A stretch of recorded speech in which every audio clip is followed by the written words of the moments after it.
de pierre et de temps d'exécution.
On dit que la pierre, on prétend que la pierre est un don de Dieu. Moi, je préfère dire un don de la nature, mais un don de la nature, ou un don de Dieu, ça se fait gaspiller. Donc, même quand on fait des matières... Ils font encore des tours dans la nuit. Si le tailleur de pierre ne peut pas forcément dessiner, mais il y a fait la des formations de muscles, de ceinture. Selon une semaine de montage de l'outil, on n'a pas le bon résultat.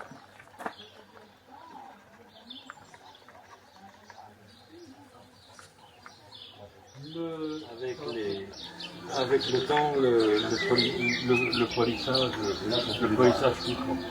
C'est ce qu'on appelle une pierre marbrière. Les pierres marbrières, c'est pas du tout parce qu'elles subissent une transformation au cours de leur évolution, comme le marbre, mais c'est parce elles ont la capacité de prendre. Alors on considère qu'on prend le qualificatif poli quand les rayures ne sont plus visibles à l'œil nu. On utilise des abrasifs de plus en plus fins, on voit les rayures, puis après quand on ne voit plus de rayures à l'œil nu, on s'en contente, c'est poli. Et pour passer au poli brillant, avec de la poudre de plomb, on lustre la pièce. Alors là c'était... il faut tout mettre tout ça à l'imparfait. Alors ça c'est... Alors l'œil, le crayon, la règle. Et à l'œil on dessine le retour.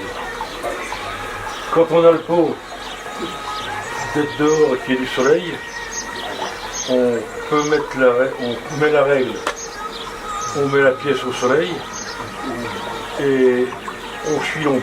Mais il faut aller vite. Parce qu'en l'espace, on taille dans la colonne pour qu'il rentre dedans. Et là, il va arriver tangent. Et comme ça, une fois qu'il est creusé, il véhicule l'eau. Ça fait la spirale.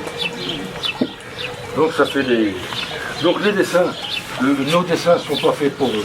C'est pas fait pour faire beau, c'est pas fait pour se faire plaisir, c'est indispensable. Un parallélépipède rectangle, donc un bloc capable, toujours le bloc capable. Ensuite, on taille un cylindre.